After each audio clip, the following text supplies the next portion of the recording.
Forward TV. The world is thinking.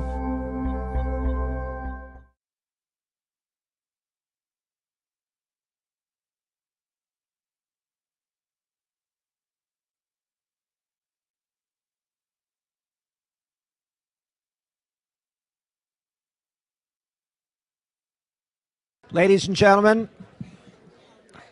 I'm Elliot Gerson, and I am absolutely delighted on behalf of our sponsor for this track, Allstate, to introduce our next speaker.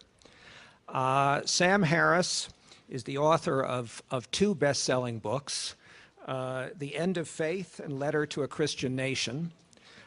He has appeared on countless television shows. He's written in many publications. And indeed, one could almost say that he was the first to launch a recent and very substantial intellectual and literary trend in the United States, carrying over into Europe, where people speak very seriously about faith and the lack of faith. He's a graduate in philosophy from Stanford. He's studied religion extensively over many, many years. He's also one of, probably because of the best-selling status of his books and the demand for him as a speaker, he is very slow in getting his doctorate in neuroscience, but he assures me he will still do that someday. One thing, though, I think that can safely be said about Sam in terms of his intellectual impact and his contribution to the free exchange of ideas. While I think it's probably still safe to say that it will be a very, very long time before a self-proclaimed atheist could be elected to public office in this country, unlike most countries in Western Europe, I think since Sam's pioneering book, and I think this is something that has to be applauded by everyone who believes in free speech and tolerance, that people who are not of faith at least have the comfort in social settings to acknowledge their lack of faith in a way that really has not been the case in much of American cultural and social tradition. Sam indicates that he himself didn't use the word atheist of his own opinions until after his book, but he again has generated, I think, enormous interest, controversy, and debate. And I think that's healthy for people of faith as well as people without faith. I'm very pleased to introduce Sam Harris.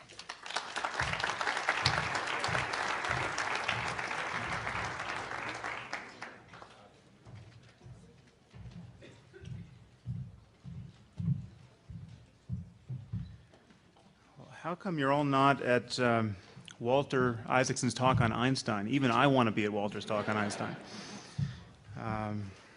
Well, you've all made a terrible mistake. I'll adjust this here. Well, I often, can you all hear me okay?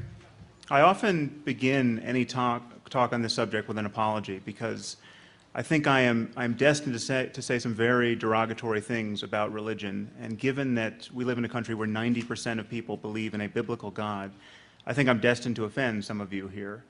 I want to assure you that's not the point. It's not the point of my being here. It's not the point of my writing my books. I'm not being deliberately provocative. I'm simply extremely worried about the role that religion is playing in our world.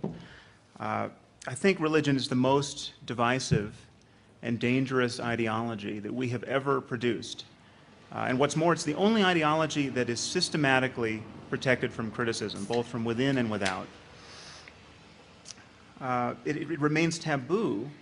I mean, you can criticize someone's beliefs really on any subject, but it remains taboo to criticize their beliefs about God. And I think we're paying an extraordinary price for maintaining this taboo. So I'm going to break this taboo rather enthusiastically over the next hour. And I will leave some time for questions, and I'm happy to take your criticism. I also want to point out up front, there's nothing that I'm about to say that should be construed as a denial of the possibilities of spiritual experience, and indeed of the importance of spiritual experience, and that's a subject I'll come back to at the end. I mean, here's my basic concern. our ability to cause ourselves harm is now spreading with 21st century efficiency. And yet we are still, to a remarkable degree, drawing our vision of how to live in this world from ancient literature.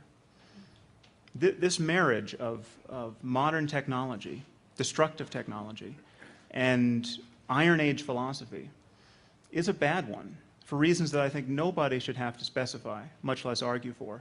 And yet arguing for them has taken up most of my time since September 11th, 2001. That day that 19 pious men showed our pious nation just how socially beneficial religious certainty can be. Now, as someone who has spent a few years publicly criticizing religion, I've become quite familiar with how people rise to the defense of God. As it turns out, there are not 100 ways of doing this. There appear to be just 3. Either a person argues that a specific religion is true, or he argues that religion is useful, and indeed so useful that it might be necessary, or he argues that atheism is essentially another religion, dogmatic, intolerant, or otherwise worthy of contempt.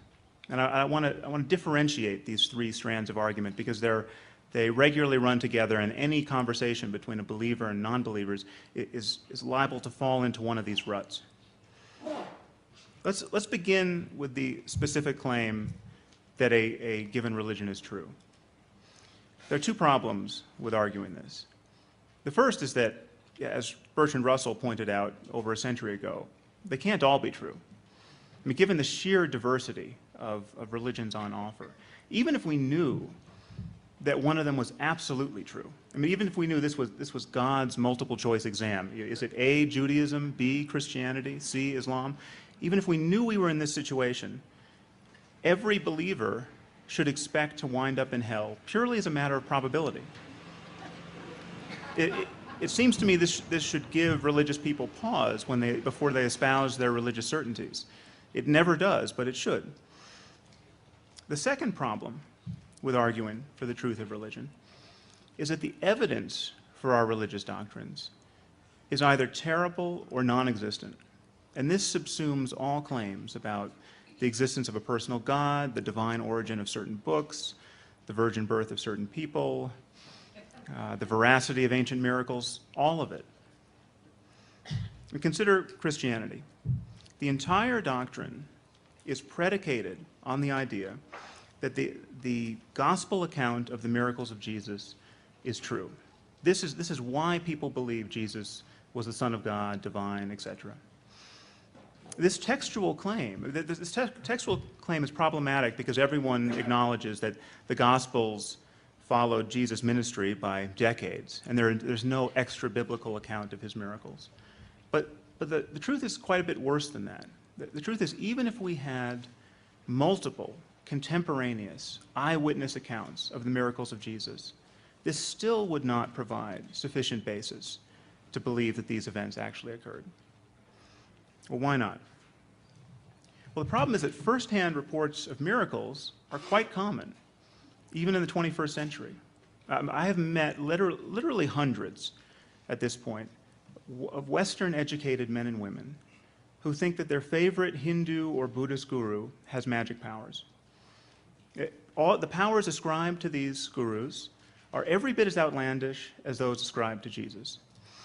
Now, I actually remain open to evidence of such powers, but the fact is that people who tell these stories desperately want to believe them. All, to my knowledge, lack the kind of corroborating evidence we should require before believing that nature's laws have been abrogated in this way. And people who believe these stories show an uncanny reluctance to look for non-miraculous causes. But it remains a fact that yogis and mystics are said to be walking on water and raising the dead and flying without the aid of technology, materializing objects, reading minds, foretelling the future, right now. In fact, all of these powers have been ascribed to Satya Sai Baba, the South Indian guru, by an uncountable number of eyewitnesses. He even claims to have been born of a virgin, which is not all that uncommon a claim in the history of religion. Or in history generally. Genghis Khan supposedly was born of a virgin, as was Alexander. Apparently, parthenogenesis doesn't guarantee that you're going to turn the other cheek. But Satya Sai Baba is not a fringe figure. He's not the David Koresh of Hinduism. His followers threw a birthday party for him recently, and 1 million people showed up. So there are vast numbers of people who believe he is a living God. You can even watch his miracles on YouTube. Prepare to be underwhelmed. I mean, it's true that he has an afro of sufficient diameter as to suggest a total detachment from the opinions of his fellow human beings, but I'm not sure this is reason enough to worship him. In any case, so consider, as though for the first time, the foundational claim of Christianity. The claim is this, that miracle stories of a sort that today surround a person like Satya Sai Baba become especially compelling when you set them in the pre-scientific religious context of the first century Roman Empire, decades after their supposed occurrence. We have Satya Sai Baba's miracle stories attested to by thousands upon thousands of living eyewitnesses, and they don't even merit an hour on the Discovery Channel. But you place a few miracle stories in some ancient books, and half the people on this earth think it a legitimate project to organize their lives around them. Does anyone else see a problem with that? Speaking more generally, Christianity, Judaism, and Islam are founded on the claim that the Bible and the Quran were dictated by the creator of the universe. I mean, there is a creator, there is a personal God, and he occasionally writes books. He doesn't code software, he doesn't produce films. Mel Gibson's claim to have been toiling all the while under the influence of the Holy Spirit, I think, is probably an exception here. But in any case, God is principally an author of books. And this idea has achieved credibility because the contents of these books are deemed to be so profound that they could not possibly have been produced by the human mind. Please consider how implausible this is. Consider how differently we treat scientific texts and discoveries.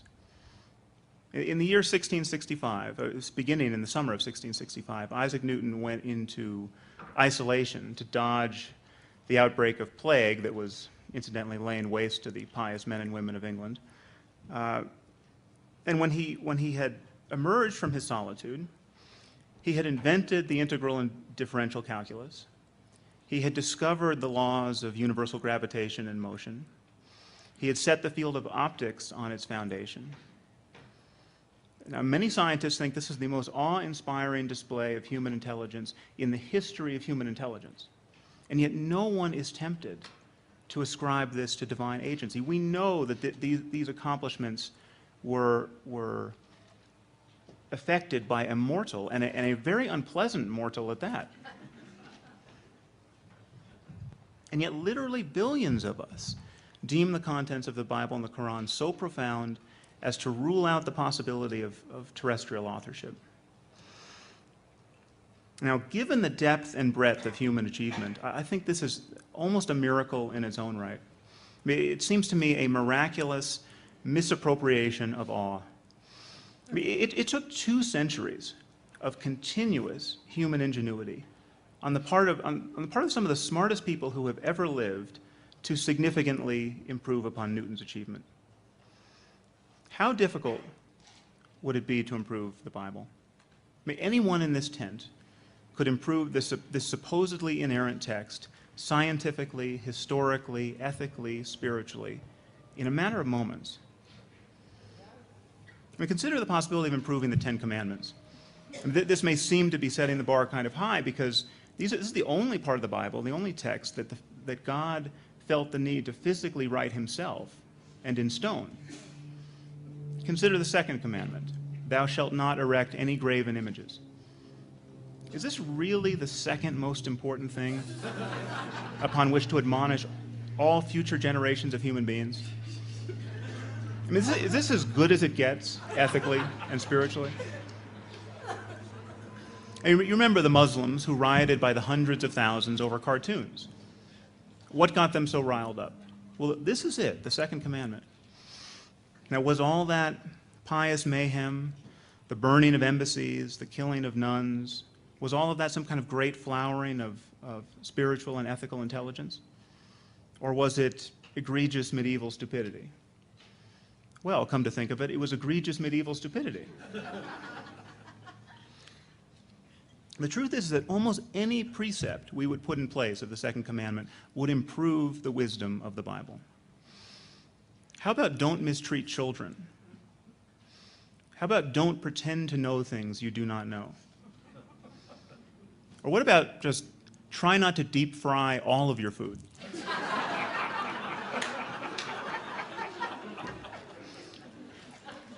Could we live with the resulting proliferation of graven images? I think we would manage somehow.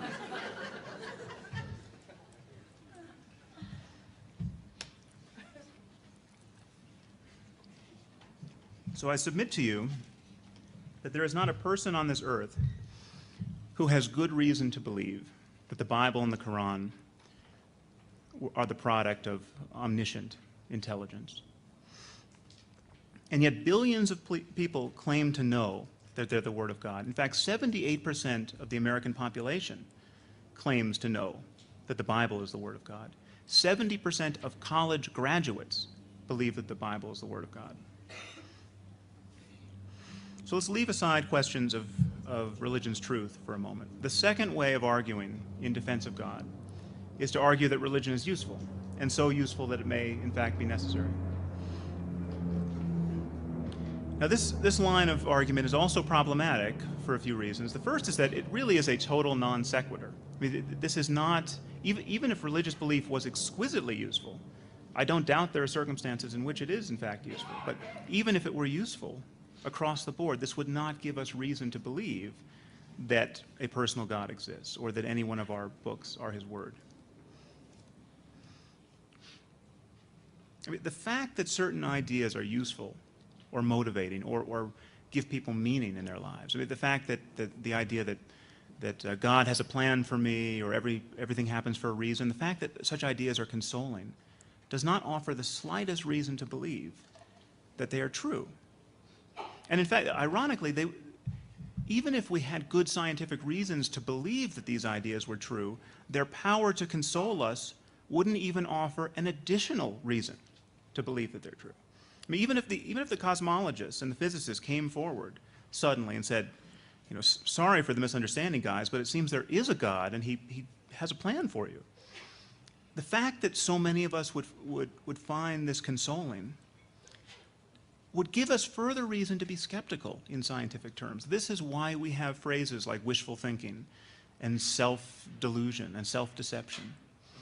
This is why scientists do double-blind controlled studies wherever possible. This is why they submit their data for peer review.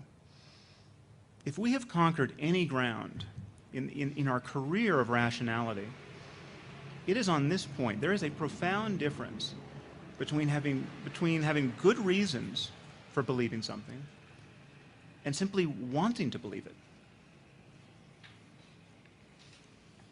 Now, of course, there are other reasons to doubt the usefulness of religion. And many of these are enunciated on a daily basis by bomb blasts. I mean, how useful is it that millions of Muslims believe in the metaphysics of martyrdom?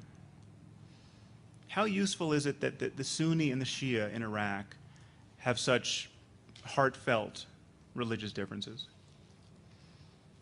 How useful is it that so many Jewish settlers think that the creator of the universe promised them a patch of desert on the Mediterranean? How useful has Christianity's anxiety about sex been these last 70 generations?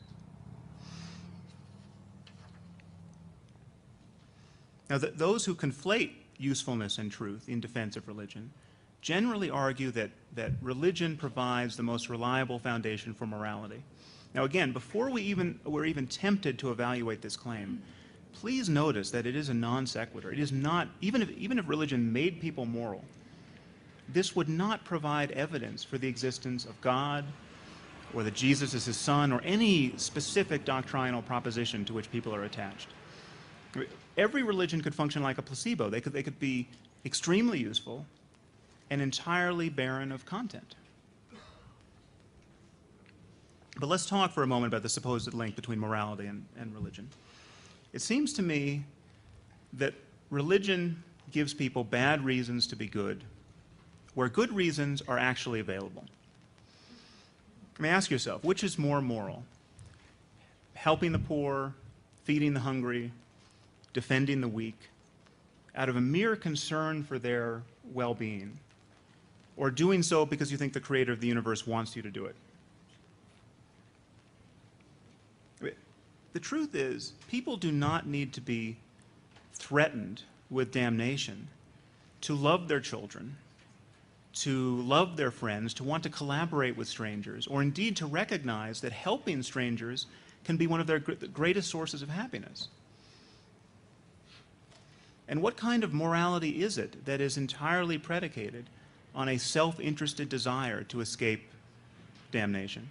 This seems to bypass the very core of what we mean by morality, which is an actual concern for the welfare of other human beings.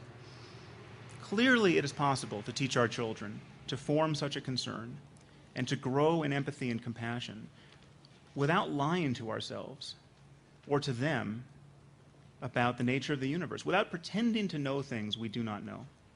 You can teach your children the golden rule as an utterly wise ethical precept without pretending to know that Jesus was born of a virgin. It's also worth observing that the most atheistic societies on the planet, like Sweden and Denmark and the Netherlands, are in many respects the most moral. They have rates of violent crime that are far lower than our own in the US. And they're more generous, both within their own population and in the developing world on a per capita basis. Sweden, which opposed the war in Iraq, has nevertheless admitted more Iraqi refugees into its borders than any country, and many more than the US has. So if you're looking for a state model of Christian charity, the most atheistic societies at this moment fit it better than the most Christian societies do. What about this notion that we get our morality out of Scripture?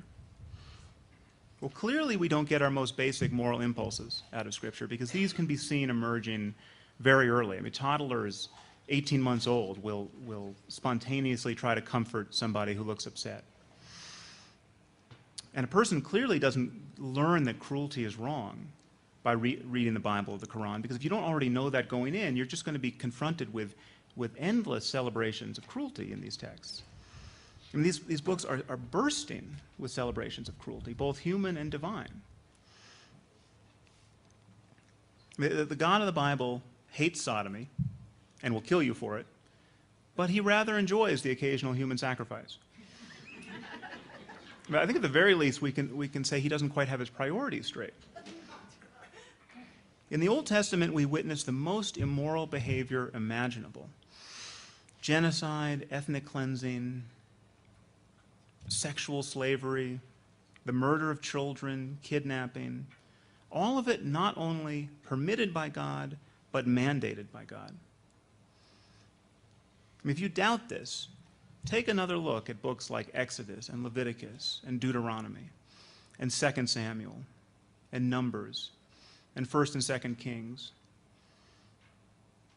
and Zechariah. I mean, these books, in these books, the most unethical behavior is celebrated. If these events occurred in our own time, half the prophets and kings of Israel would be shackled and brought to the Hague for crimes against humanity, including Moses for slaughtering the Midianites, including Joshua for slaughtering the Amalekites, including Elijah for slaughtering the prophets of Baal.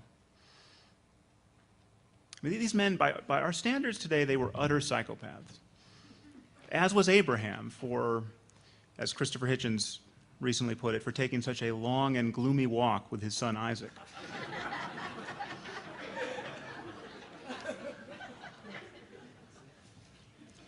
Now you might wonder, well, what about the 10 Commandments? What about thou shalt not murder? Well, the problem is the 10 Commandments simply give us more bad reasons to kill people.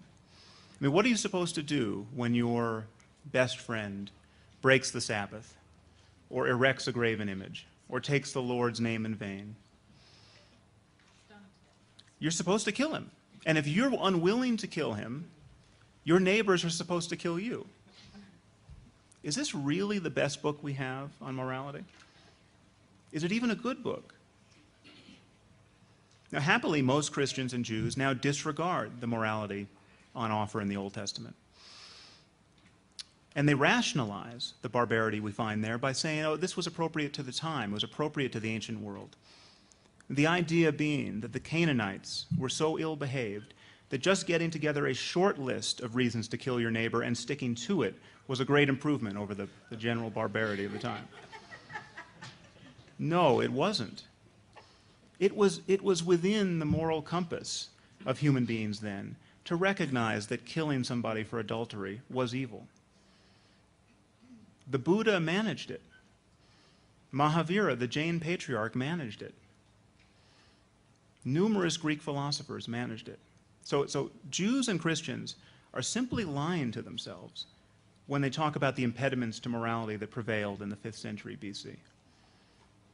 And the other thing to notice is that rationalizing the barbarism we find in the Old Testament merely renders it irrelevant. It doesn't render these books morally wise. I mean, it is faint praise indeed if the best that can be said of much of Scripture is that it can now be safely ignored.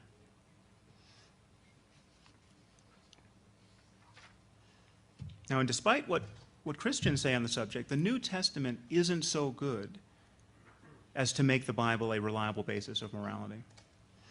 In fact, much of the book is an embarrassment to anyone who would say it is a moral book, much less a perfectly moral book.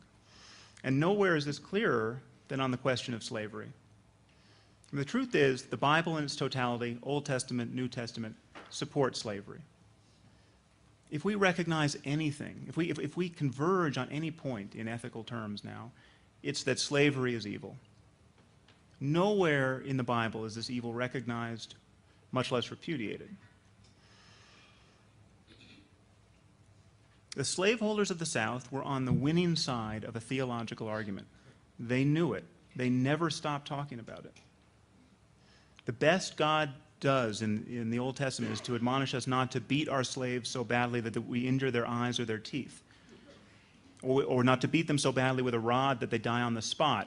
If they die after a day or two, no problem. I think it should go without saying that this is not the kind of moral insight that got rid of slavery in the United States. Or consider the treatment of women. I mean, for millennia, the great theologians and prophets of our religions have set to work on the riddle of womanhood. And the result in various times and places has been widow burning and honor killing and genital mutilation, a cultic obsession with virginity, just other forms of physical and psychological abuse so kaleidoscopic in variety as to scarcely admit of being summarized. Now, I have no doubt that much of this sexist evil predates religion and can be ascribed to our biology, but there's no question that religion promulgates and renders sacrosanct attitudes toward women that would be unseemly in a brachiating ape. Now, while man was made in the image of God, woman was made in the image of man, according to Judaism, Christianity, and Islam. Her humanity, therefore, is derivative. It's ersatz. The Old Testament values the life of a woman at 1/2 to 2/3 that of a man. The Quran says that the testimony of 2 women is required to offset the testimony of 1 man. And every woman is deserving of 1/2 her brother's share of inheritance. But the biblical God has made it perfectly clear that women are expected to live in absolute subjugation to their fathers until the moment they are pressed into connubial service to their husbands. And the New Testament offers no relief. I mean, St. Paul put it in his letter to the Ephesians, "Wives, be subject to your husbands as to the Lord. For the husband is the head of the wife, as Christ is the head of the church. As the church is subject to Christ, so let wives be subject to their husbands in all things." The Quran delivers the same message. And on most translations says that Disobedient wives should be whipped or scourged or beaten. The 11th century sage Al-Ghazali, perhaps the most influential Muslim since Muhammad, described a woman's duties this way. She should stay at home and get on with her spinning. She should not go out often. She must not be well informed, nor must she be communicative with her neighbors, and only visit them when absolutely necessary. She should take care of her husband and respect him in his presence and in his absence and seek to satisfy him in everything. She must not leave the house without his permission, and if given his permission, she must leave surreptitiously. She should put on old clothes and take the deserted streets and alleys, avoid markets, make sure that a stranger does not hear her voice or recognize her. She must not speak to a friend of her husband's even in need. Her sole worry should be her virtue, her home as well as her prayers and her fast. If a friend of her husband calls when the latter is absent, she must not open the door nor reply to him in order to safeguard her and her husband's honor. She should accept what her husband gives her as sufficient sexual needs at any moment. She should be clean and ready to satisfy her husband's sexual needs at any moment. Now recall the blissful lives of women in Afghanistan under the Taliban, or think about the millions of women who even now are forced to wear the veil under Islam, or who are forced into these forced marriages with men they have never met. And you will realize that these kinds of religious opinions have consequences. The net effect of religion, especially in the Abrahamic tradition, has been to demonize female sexuality and portray women as morally and intellectually inferior to men.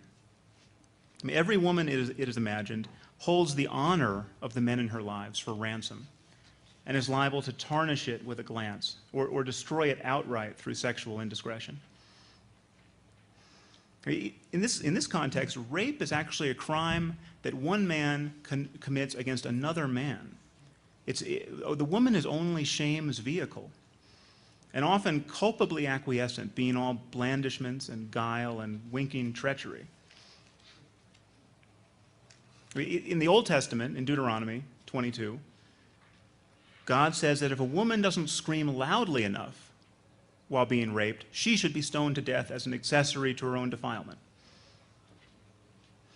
There's no escaping the view in the Bible and the Quran that women have been put on earth to serve men, to keep their homes in order, and to be incubators of sons. So I think this is a fact that really cannot be disputed. If we ever achieve a global civilization that truly values and honors the rights and capabilities of women, it will not be because we paid more attention to our holy books. So, to summarize, the basic claim that we get our morality from religion is clearly false. The claim that we're the only species that has moral impulses is also false. I mean, clearly, our ability to cooperate with one another can be explained in evolutionary terms.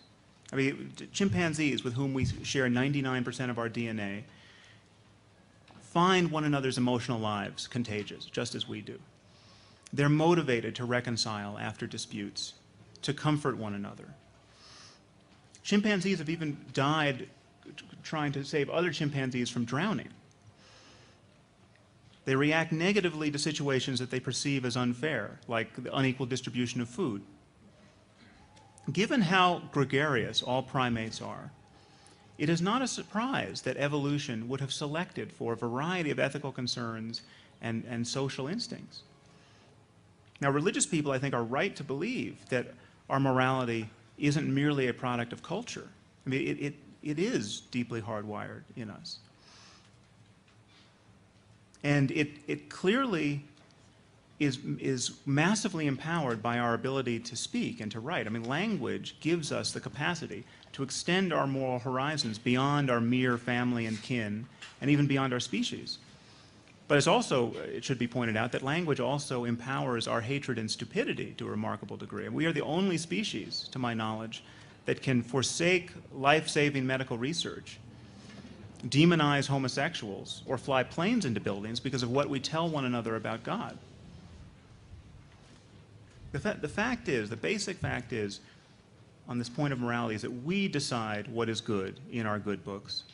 I mean, we come to the Bible and we see that it says in Leviticus, if a woman is not a virgin on her wedding night, you're supposed to stone her to death on her father's doorstep.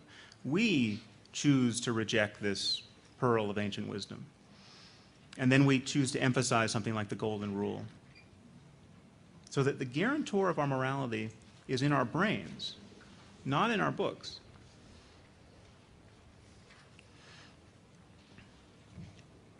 So I've spoken about the problems in arguing that religion is true and in arguing that religion is useful. The last way of defending God is to argue that atheism is dogmatic, intolerant, or otherwise worthy of reproach. Now, as I pointed out in my second book, Letter to a Christian Nation, atheism is really a term we do not need. I mean, in the same way that we don't have a word for someone who's not an astrologer. We don't have websites for non-astrologers. There are no groups for non-astrologers. Nobody wakes up in the morning feeling the need to remind himself that he's not an astrologer.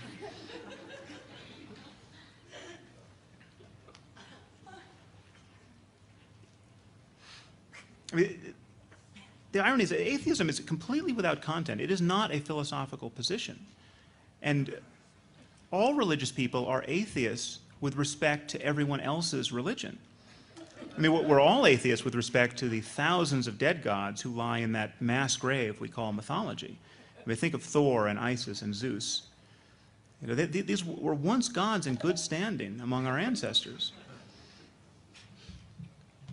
Everyone now rejects them. Well, actually, not everyone. I occasionally get hate mail from people who do believe in Zeus, but that's another story. But more importantly, every Christian rejects the claims of Islam, just as I do. Muslims claim that they have the perfect word of the creator of the universe. Why do they believe this? Because it says so in the book. Sorry, not good enough. So this term atheism really is misleading. We're talking about specific truth claims and their evidence, or lack thereof.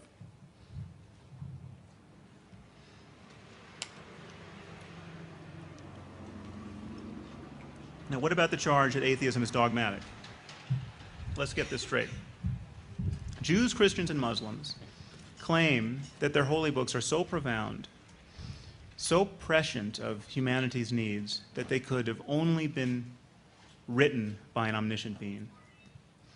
An atheist is simply a person who has entertained this claim, read the books, and found the claim to be ridiculous. This is not dogmatism. There's nothing that an atheist needs to believe on insufficient evidence in order to reject the biblical God. What dogma have we all embraced to not take Apollo and Zeus into account as we go about our day? Would it be dogmatic to doubt that the Iliad or the Odyssey was dictated by the creator of the universe? The atheist is simply saying, as Carl Sagan did, that extraordinary claims require extraordinary evidence. If ever there were an antidote to dogmatism, this is it. There's a related claim that atheists and scientists generally are arrogant. Now, this is rather ironic. The truth is that when scientists don't know something, like why the universe came into being or how the first self-replicating molecules formed on Earth, they tend to admit it. Pretending to know things you do not know is a profound liability in science. You get punished for this rather quickly. But pretending to know things you do not know is the lifeblood of faith-based religion. This is really one of the profound ironies of religious discourse, in the frequency with which you can hear religious people praise themselves for their humility while tacitly claiming to know things about cosmology and physics and chemistry and paleontology that no scientist knows. I mean, any person who dignifies Genesis as an account of creation, or even as informative, is essentially saying to someone like Stephen Hawking, Stephen, you're a smart guy, and I see you got a lot of equations over there, but you don't know enough about cosmology. It says here that that God did this in 6 days and then rested on the seventh, and I don't see how you've really grappled with the nuances of the biblical account. This would be amusing if it were not having such a disastrous effect upon our public policy. It is impeding medical research and the teaching of science in this country. 30% of biology teachers in the United States at the high school level don't even mention evolution because of the hassle occasioned by the religious hysteria that it provokes in their students and their students' parents. You all remember the recent presidential debate where 3 Republican candidates for the presidency solemnly raised their hands to testify that they don't believe in evolution. And there was no follow-up question. I mean, this is embarrassing. And it seems like every few months the opinion page of the New York Times publishes another defense of this kind of ignorance. There's no question that this is eroding our stature in the eyes of the rest of the developed world. It's not arrogant or dogmatic to point this out. It seems to me that our intellectual honesty lives or dies in this trench. Now, it's also commonly imagined that atheists think there is nothing beyond human life and human understanding. The truth is that atheists are free to admit that there's much about the universe we don't understand. I mean, it is obvious we don't understand the universe. But it is even more obvious that neither the Bible nor the Quran reflects our best understanding of it. There could be life on other planets, complex life, technically accomplished civilizations. I mean, just imagine a civilization 1,000,000 years old as opposed to a few thousand. Atheists are free to imagine this possibility.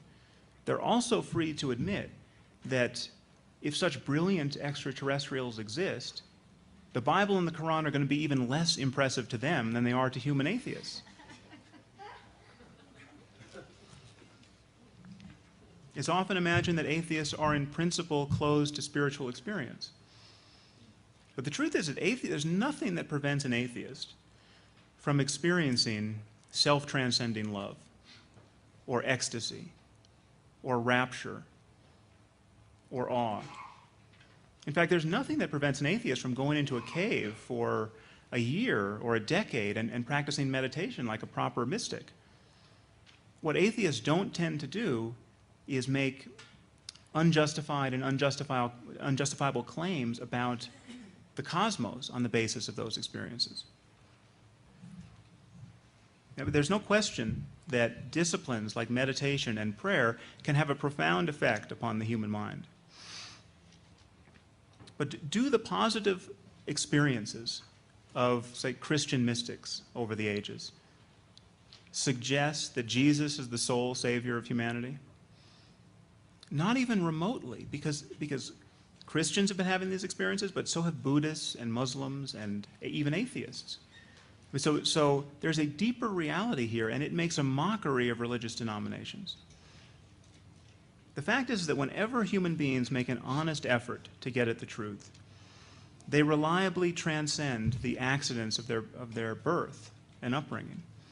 I mean, just as it would be absurd to speak about Christian physics, though the Christians invented physics, and it would be absurd to speak about Muslim algebra, though the Muslims invented algebra.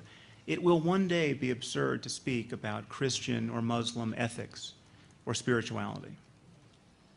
Whatever is true about our circumstance in ethical and spiritual terms is discoverable now and can be articulated without offending all that we've come to understand about the nature of the universe. And certainly without making divisive claims about the unique sanctity of any book or pegging these most beautiful features of our lives to rumors of ancient miracles. Finally, there's this notion that atheism is responsible for the greatest crimes in the 20th century. Now, this is actually, it's quite amazing to me. This is the most frequent objection I come across, so I think I should deal with it briefly.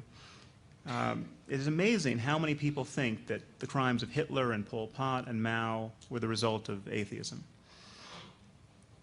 The truth is, this is a total misconstrual of what went on in those societies and of the psychological and social forces that allow people to follow their dear leader over the brink. I mean, the problem with fascism and communism was not that they were too critical of religion.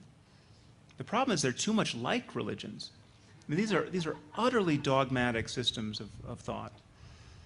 I mean, I recently had a debate with Rick Warren in the pages of Newsweek, and he suggested that North Korea was a model atheist society and that any atheist with the courage of his convictions should want to move there. The truth is, North Korea is organized exactly like a faith-based cult, centered on the worship of Kim Jong-il. The North Koreans apparently believe that the shipments of food aid that they receive from us to keep them from starving to death are actually devotional offerings to Kim Jong-il. Is too little faith really the problem with North Korea? Is too much skeptical inquiry what is wrong here? Auschwitz, the Gulag, and the killing fields are not the product of atheism. They're the product of other dogmas run amok. Nationalism, political dogma.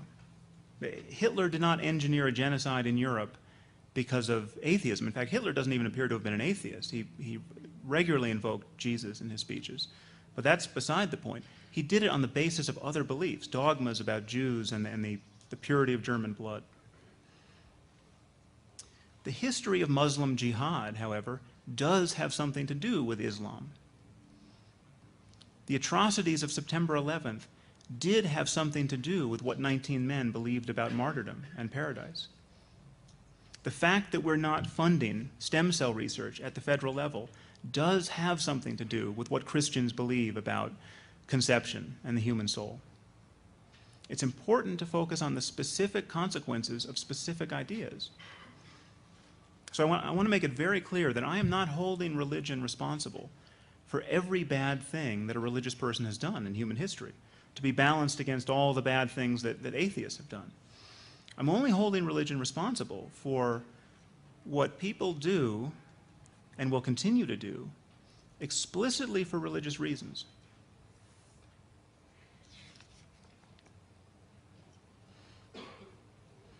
So I submit to you that there really is no society in human history that has ever suffered because its population became too reasonable, too reluctant to embrace dogma, or too demanding of evidence. So in conclusion, let me say that I think civilization in the 21st century is passing through a bottleneck of sorts, formed on the one side by 21st century destructive technology, and on the other by Iron Age superstition. And we will either pass through this bottleneck, more or less intact, more or less painfully, or we'll destroy ourselves. Now, perhaps this fear sounds grandiose to some of you, but the truth is that civilizations can end. In fact, every civilization in human history virtually has ended. Over and over again in history, some unlucky generation has had to witness the ruination of everything they and their ancestors had worked hard to build. We are a part of history. There is no guarantee that things can't go spectacularly wrong for us. In fact, it's an article of faith in many religious communities that things will go spectacularly wrong, and that this is a good thing. 79% of Americans think that Jesus is going to come down out of the clouds and rectify all of our problems with his magic powers at some point in history. 20% of Americans claim to be certain that it will happen in their lifetime. This is precisely the sort of thinking we do not need. And I think it should be rather obvious that prophecies about the end of the world could well be self-fulfilling. So in the uniqueness of our circumstance with respect to the growth of technology, I think also shouldn't be ignored. I mean, not only is technology growing, but the rate at which technology is growing is also growing. I mean, futurists like Ray Kurzweil have said that the rate is doubling every 10 years. So that if you look at the rate at which technology was growing in the year 2000 as your metric, The 20th century represents something like 20 years of change. Now we're in the process of making another 20 years of change in about 14 years, and then 7, and then 3.5. If this trend continues, the 21st century won't represent 100 years of technological change, but 20,000 years. I mean, 20,000 years ago, human beings exactly like ourselves, with the same size brains, the same biological capacity for creative thought, had been languishing for at least 100,000 years and had produced nothing more complicated than a bow and arrow. We went from a bow and arrow to the internet in 20,000 years. Imagine seeing this much change in a single century. And let's be utterly conservative. Let's just say we're going to have as much change in this century as we did last century.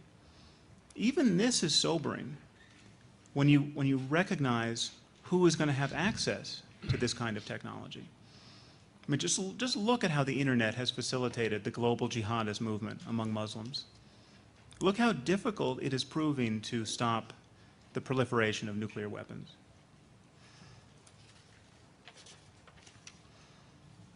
So I think if we accept that I think quite reasonable premise that it's going to remain easier to break things than to fix them or defend them, the growth of technology is quite sobering in the way that it is interacting with religion, especially in a world that has been shattered into competing religious and moral communities, and especially among communities who think death is an illusion, that this world is fit only to be consumed by God's fury, and that the destruction of every tangible good will itself be the highest good because it will be a gateway to eternity. These are explicitly religious ideas. They have no basis in fact, and yet they are amazingly well subscribed. It seems to me that it is everyone's responsibility to help break this spell. Thank you very much.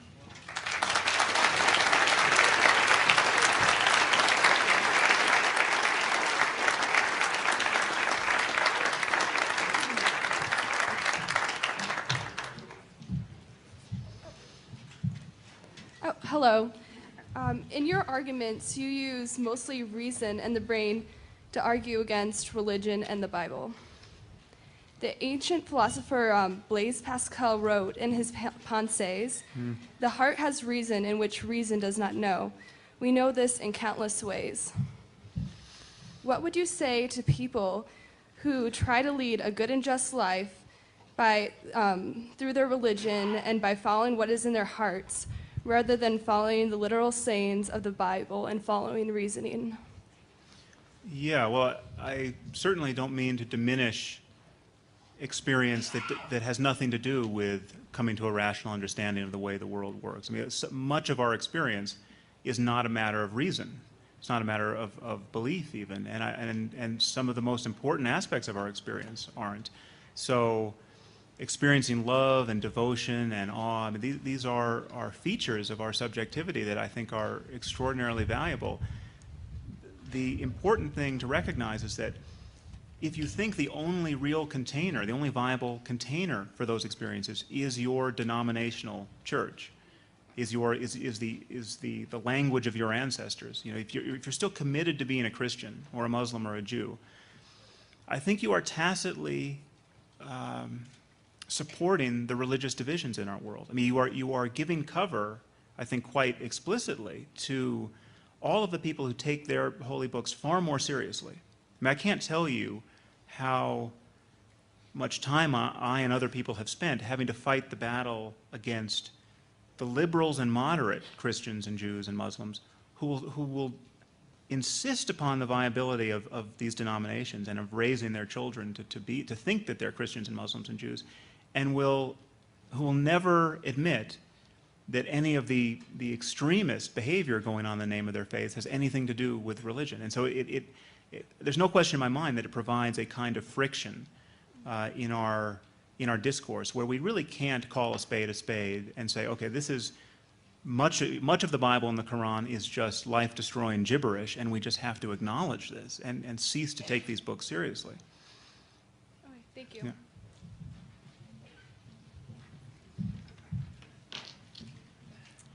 Hi. First Hi. of all, I loved your first book. I thought it was absolutely brilliant. Oh, and thank I'm you. stunned at how young you are because, Don't be stunned. I'm not that young. yeah. Well, in learning, I mean, I thank you so much for taking the time to study Western and Eastern religions for decades. That's why I thought you were older. And I haven't read the second book yet. I apologize. But my question has to do more with where our beliefs come from. We know there's a lot of peer pressure in our cultural to be religious, to have a belief in God, and to be a part of some organized religion. And I have tried my whole life to be a part of that in terms of, I've tried 3 different religions. I've converted twice. And that thing doesn't work for me. The God thing does not work for me. And I've always felt very unhappy about it, that it was a lack somehow in my character.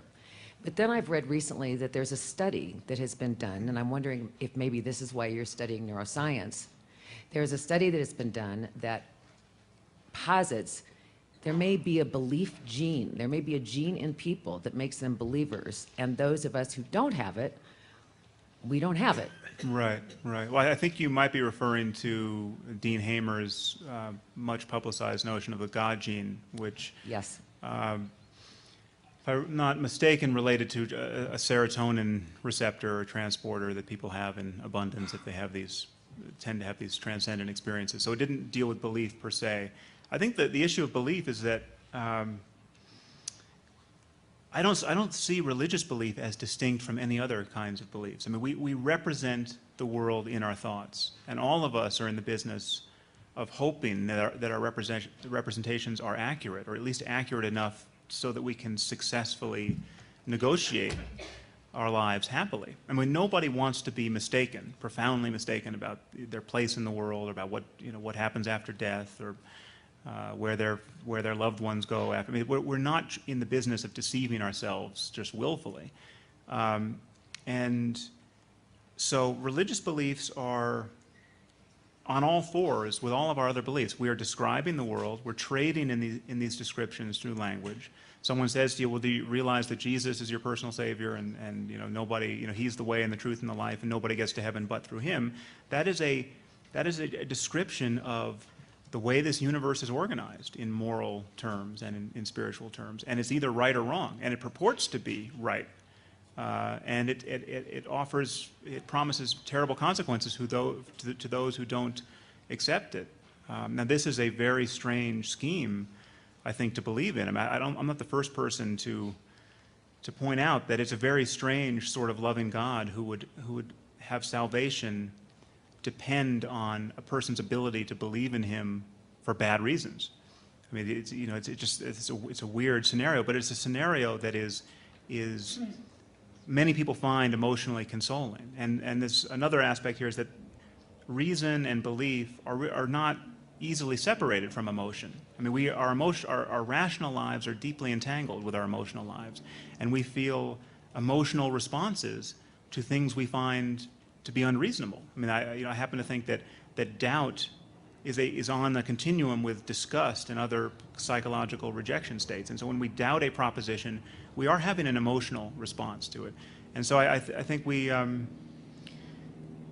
just have to be. I think there's an all-purpose corrective here, which is just intellectual honesty. I mean, if you cease to pretend to be certain about things you're not certain about, see where that gets you. See where that gets you in conversation with other human beings.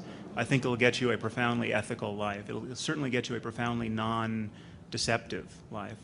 Which leads me to one other quick follow-up Yeah. question. When you say being intellectually honest and admitting you don't know these things, you said there were 3 ways to look at religion. 1, that it's true. 2nd, that it's useful. Yeah. And 3rd, that you're an atheist and that is a religion. But there's a 4th thing, and that could be that you're an agnostic. You don't know whether it's true or Yeah, not. but I don't meet too many agnostics about Zeus. All these agnostics about the God of Abraham should also be agnostic about Zeus. I mean, that's the same scenario. Thank you. Hi, Angela Caldwell. The physics professor, Mr. Krauss, just spoke to the Bezos scholars. And one of the things he said, well, actually, before I say that, I'd like to say about your comment on the biblical creation of women, that's only because creators have to make a rough draft before they get it right. I stand corrected. But Mr. Krauss was saying in discussion of Galileo's theory of relativity and Einstein's discovery of the electromagnetism, such and such, was that they're both right, but they're not necessarily consistent. And I was wondering what your opinion on that sort of view is for evolution versus creationism. Well, this gets us, I think, somewhat too far afield into questions of epistemology and the philosophy of science. There are real problems in trying to make the claim that our beliefs about the world represent reality as it is. That our beliefs can never be perfectly true. And there's much evidence in science that we get these approximations which are incredibly useful as guides to reality, and then they become overturned by other approximations that actually don't look much like the approximations they're overturning. So, relativity, Einsteinian relativity, did not look much like Newton's physics, and yet they both work within certain limits. So the question is, what is the relationship between reality and our thoughts? All of this gets very interesting and nuanced and is perfectly legitimate to debate at the fringe of science and theoretical physics, certainly. But it doesn't. It really doesn't apply to our commonsensical human experience in the same way. I mean, it's clear you can be right or wrong about a variety of propositions by which you would want to live your life. And you can believe things for good or bad reasons. You can have justified or unjustified beliefs. And we all recognize a degree of intellectual honesty and rigor here. I mean, if somebody tells you that your boyfriend is cheating on you, you're going to want evidence. And you're going to be convinced to the degree that they provide evidence. Now, if they provide, if they dump out all the pictures on the tabletop and say, here he is, caught in the act, then that's one experience. If they just say, well, I saw it in a dream, you're not going to be so interested. And there's a continuum there. And there are these probabilistic ascriptions of certainty. We're very rarely totally certain about anything, and yet we have degrees of confidence that we can all talk intelligently about. And anyone who's certain that the Bible was dictated by the creator of the universe, or is certain that Jesus was born of a virgin, or certain that you get 72 virgins in paradise if you die in defense of Islam, these are virtually baseless certainties. And we can know that if we just speak honestly about these ideas. Yeah. Hi, Mr. Harris. Yeah, and again, I don't know, I'm not keeping time very well here, so if someone's going to get a hook, okay, you're... I'm Ben Alterman, a Bezo scholar. You said that in religion, woman was created from man's rib, especially in the Old Testament. In Genesis, there are two stories of creation. There's also a story that goes, God created man, male and female, he created them. That's true. In Judaism, the interpretation is such that man and woman, the conventional one is such that man and woman were created back to back as one single unit, and then God cleaved them in half. And from that interpretation, there comes a lot of discussion about how man and woman interplay off of each other and grow together, and that they take different areas because of the type of person that man and woman is. What is your response to the evolution of religions such that just the way a science has evolved over time, and that it starts to include more as it learns more and understands more about people? Right, right. And well, the text is just a basis for something that's evolved over time. Yeah. Well, I think we should be... The first thing I would say is that by my lights, they are not and cannot and will not evolve quickly enough. I mean, this is the... we just don't have that much time to wait around for people to dicker with their religious certainties. At least that's my view. But the other thing is that we have to be honest about why they are evolving. The door leading out of religious literalism doesn't open from the inside. I mean, these religions have been moderated because of the pressure of modernity. I mean, it's secular politics and a conception of human rights and our growing scientific understanding of the universe has applied pressure, much more so in the case of Judaism and Christianity than it has in Islam, because Islam has been isolated from the Enlightenment and even the Renaissance in some significant sense. And so this comes from outside. So this is not to be credited to faith. This is the legacy of faith continually losing the argument to science and secular politics and common sense. This is why we are not stoning people to death for adultery in Aspen. It's a good thing we're not, but yeah. Just wait. It's possible. So are you going to credit the Catholic Church that did not absolve Galileo of heresy until 1992? I mean, this organization is very slow to move, and I think at some point it would take something like their prescription against contraception use. I mean, this is flagrantly immoral, getting people killed throughout the developing world. I mean, this is ministers go into villages riddled with AIDS and preach the sinfulness of condom use. Okay, shockingly immoral behavior, mandated by their religious faith. I certainly hope to live to see the day where the Vatican recants this dogma and they say, this was a mistake, condoms are blameless, that'll be a good thing. Who's going to get the credit? The Vatican when that happens? This is a dinosaur of an organization that has really been slow to make the simplest accommodations to basic human sanity. So that's the other point I would make, is that we have to be honest about where the change is coming from. And the other, now that I'm on the subject, the other point I would make is that our attachment to these traditions essentially sends the message that it's impossible to speak about spirituality and ethics in a truly new, fresh, modern, rational, non-dogmatic, non-divisive way.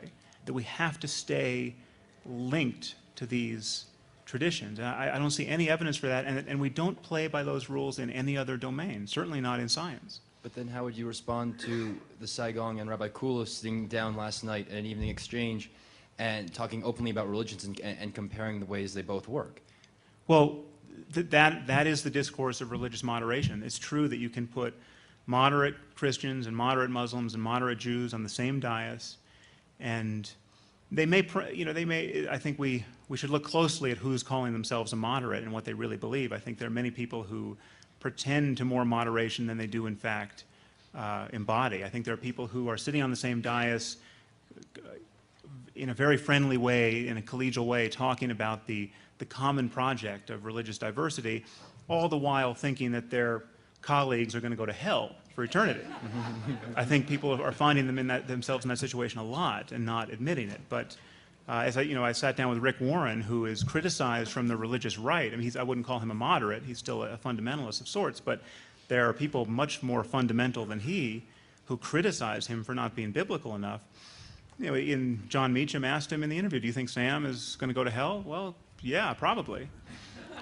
So and yet we had a perfectly congenial conversation. And it was, we could collaborate on a common project to help people. There's no barrier to that. But this is to be ascribed to basic human decency and a larger purview of ethics and intuitions about how we want to collaborate with one another.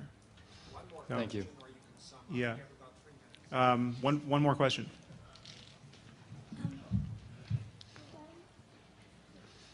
I'm Becca Bass, and I'm also a Bezos scholar. Uh-huh. And I'm not a religious person, and I don't know what I believe yet, but I was wondering if you had ever struggled with finding a balance between the logic, intellectualism, and what I think is kind of an innate human need for something more, something less rational.